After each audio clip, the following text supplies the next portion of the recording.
जैसा कि आप जानते हैं कि हम सीरीज़ बना रहे हैं हज के ऊपर कि जो दिल के और डायबिटीज़ के मरीज़ हैं वो अगर फरीज़ा हज अदा करने जा रहे हैं तो उनको क्या क्या मुश्किलात का सामना करना पड़ सकता है और फिर उनका हल क्या होगा। पिछली 2 वीडियोस में हमने डिस्कस किया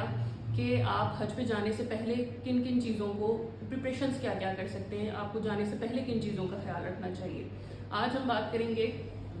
कि अब आप अल्हम्दुलिल्लाह मक्का या मदीना की सरजमीन पे पहुंच चुके हैं और अब वहाँ जाके आपको क्या एहतियाती तदाबीर इख्तियार करनी चाहिए कि आपको कोई भी मसला ना हो और आप फुल हेल्थ के साथ, सेहत और तंदुरुस्ती के साथ अपने तमाम फ़राइज़ अंजाम दे सकें। तो ज़्यादा जो मसला आता है वो ये होता है कि क्योंकि क्राउडेड बहुत ज़्यादा रश होता है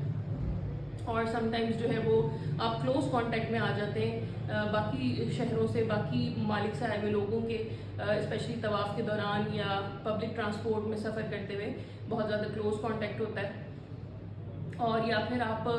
शेयर्ड स्पेसेस में रह रहे होते हैं, जैसे कि आपका रूम जो है वो 2-3 लोगों के साथ शेयर कर दिया जाता है,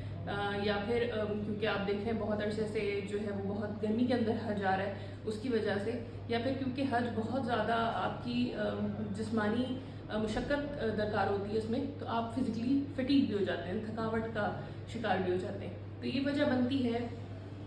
बहुत सारे रिस्पायरेटरी डिजीज़ होने की, स्किन इन्फेक्शंस होने की, डायरिया होने की या गर्मी की वजह से हीट स्ट्रोक हो जाने की। तो इनसे कैसे बचा जाए, क्या आप पहले से प्रिवेंशन एहतियाती तदाबीर इख्तियार करें कि आप इन सारी चीज़ों से बच सकें। तो सबसे पहले तो हम बात करें कि आपको अपने जो हाथ हैं उनको बार बार धोना चाहिए, अपने फ्रीक्वेंटली हैंड वॉश करें, स्पेशली आप खाना खाने से पहले, या फिर आपको खांसी आई है, आपने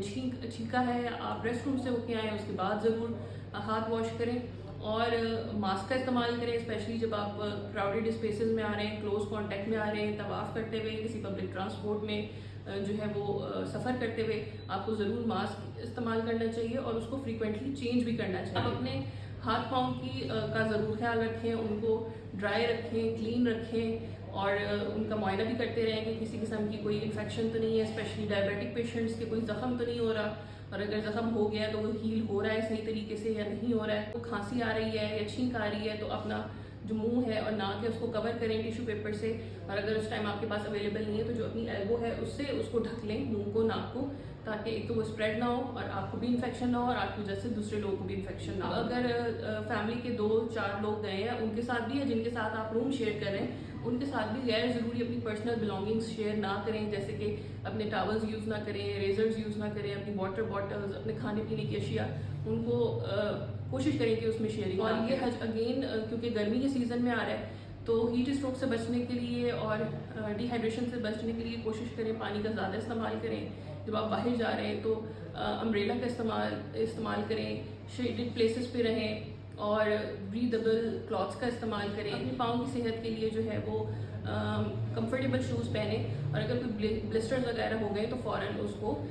उसकी ट्रीटमेंट ज़रूर करें। तो ये कुछ प्रिवेंशन हैं कि जो कि आपको पहले से ही कोशिश करें कि आपको जाने की वजह से, वहाँ जाने की वजह से और एक बहुत ज़्यादा क्राउडेड प्लेस में जाने की वजह से खाना जो है वो कोशिश करें कि साफ़ सुथरा हो, फ्रेश हो, पानी जो है वो कोशिश करें कि साफ़ सुथरा इस्तेमाल करें, बॉयल्ड इस्तेमाल करें। तो कोशिश करें कि ये सारी चीज़ें करने से आपको पहले तो कोई बीमारी वहाँ पे हो ना, और अगर हो गई है तो फिर क्या करना है ये हम नेक्स्ट वीडियो में डिस्कस करेंगे।